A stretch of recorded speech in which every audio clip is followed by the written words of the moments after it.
Hey, everybody, welcome. Good morning to Coffee with John with Michael Knight again, continuing our Optimal Health 2022 series. Michael, appreciate you being on. And you're going to, I'm looking forward to today because you're going to walk us through some of the fundamentals of how you take clients through a workout. Exactly, John. So, like I said, everybody has their way of getting people through it. And I've learned the hard way. I've been in this business for 26 years under my same roof for 17. And right now in the background is Susan Yeldo. Yeah. People want to have a lot of fun things to do.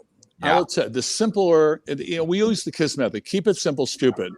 So when people come in the gym, we're going to start with one exercise. We are going to make sure the exercise, there's about 10 or 12 foundational exercises that we use that they're going to master. We'll mix them up. So here's the way people get better, John. There's two ways people are going to get stronger and change their body, and that's the God's gospel as I stand here. The first one is progression overload training. And what I mean by that is right now, Susan did 5 squats with a 35. You take 35, you multiply it by 5, and I think you get around, let's see, 714, somewhere around 300 pounds. Every single day you walk in the gym, that number has to change. That's how you get stronger. So if she did 5 sets of 5 with a 35, tomorrow maybe she adds 1 rep. That's 35 additional pounds. Maybe she does another set, or she increases her weight, or will even change the tempo of the exercise. You don't change the exercise because if we don't have anything to measure, how do we know we're getting stronger? Yeah. So we don't have to change. We don't have to, you're talking about even adding 1 can make a big difference. Every day. So every day you come in the gym for the rest of your life, you can get better if there's a program. See, there's 2 thoughts, John. There's either we're training or we're working out. The majority of the world goes and works out because the workout changes every single day. Well, how do you measure if you're getting stronger? With me, unfortunately, I have a team of professionals. I have a programming coach. I have a chef. I have nutritionists, Michael Paul. And all I do is pay attention to what Danzel Allen, Power of Strength on Instagram, does. And basically, he writes my workouts. And all I do is imply that. So every 5 weeks, what's his name? Danzel Allen, Allen, and he is Power of Strength on Instagram. Probably one of the greatest programming coaches in the country.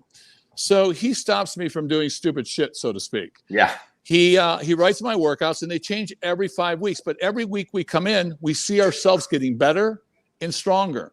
So, one of the things, and we'll talk about it as we go further, is like, who's programming you? Who's writing your workouts?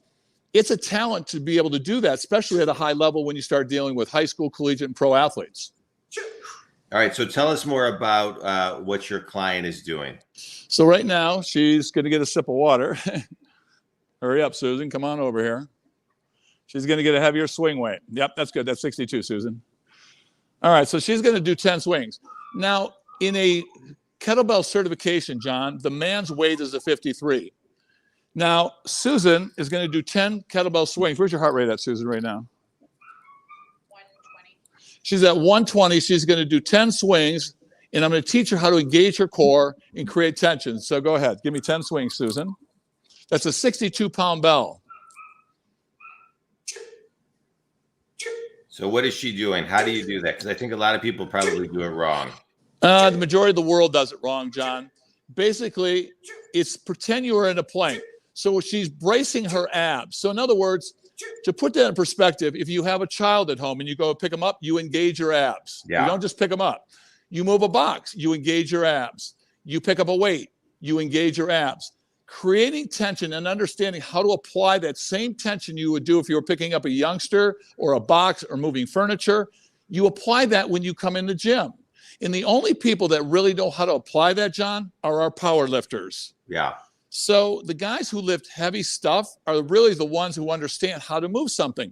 So as we as trainers, if we could understand those principles, because obviously we don't want to look like a power lifter, we'd freak out anyway. But if we took their principles, which I have been taught by those guys, and you bring it in at whatever level, a 10-year-old, a 12-year-old, a high school professional athlete, if you teach them to teach that across the board, you'll be successful. Right now, she's doing a Turkish get-up. Now, she's got a 30-pound bell in her hand. She's 55 years old.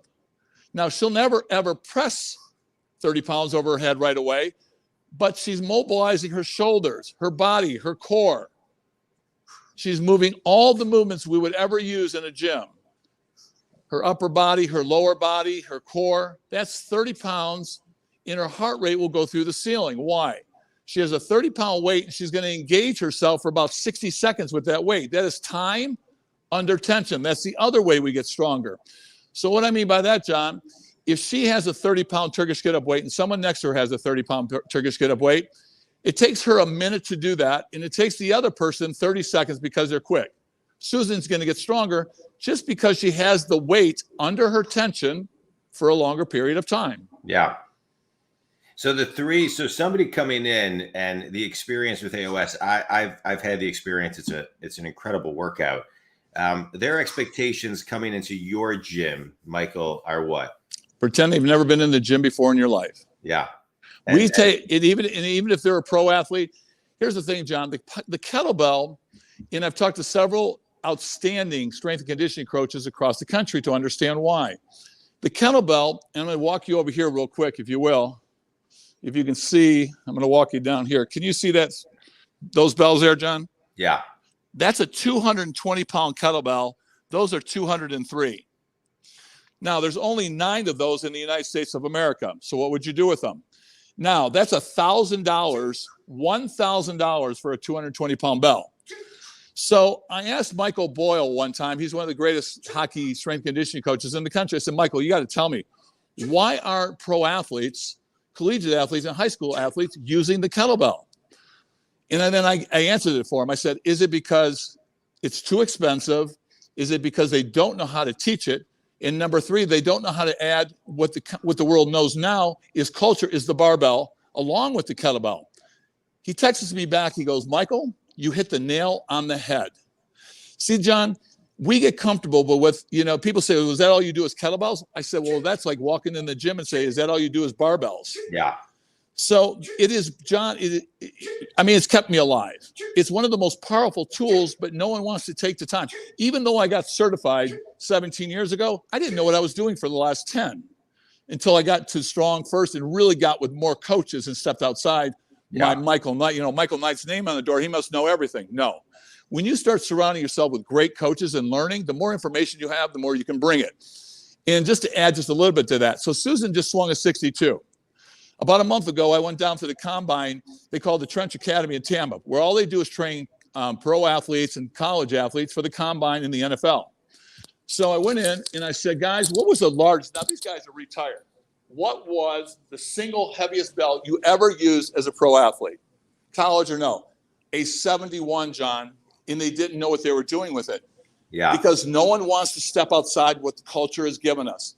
You know what I mean by that? Let's just say we walked in the world, and the only thing people were using were kettlebells. And all of a sudden, Mike Knight walks in the door with a barbell and goes, listen, guys, I have this tool that will change your life. How much of a chance do you think I have starting off with a barbell when everybody's been using kettlebells? It's the same thing. We just got to flip it. So the only people, John, that are losing in this world without putting that tool in your hand are our high school athletes, our college athletes, and our pro athletes because they don't know how to teach it. To teach it, John, if I went into the pros, you would have to have someone like me on staff with the current strength and conditioning coach. Yeah. Then you have someone like Denzel Allen that can put the two together and make these athletes even better than what they are now. Yeah, I love it. I love it. Well, this is great, Michael. I'm looking forward to continuing this series with you tomorrow. I think giving people some fundamentals of what it's like to be in your gym, watching you guide your clients, the mindset of coming in. And what I love about what you're talking about is, leaving your ego at the door, surrendering to the process, and being open to, just a new way of looking at a workout. So I appreciate it, and I'm looking forward to continuing this talk tomorrow. Any closing thoughts? John, just this. Keep it simple. Trust the process. Trust the process. And don't want to wake up sore. If you wake up, everybody goes, I didn't get a workout because I was sore. No. If you get sore, you did something wrong, unless you haven't trained. Now, here's the other thing. Let's just say some of your viewers have taken time off. Do not go back and anticipate coming back to even close. You'll get through the workout.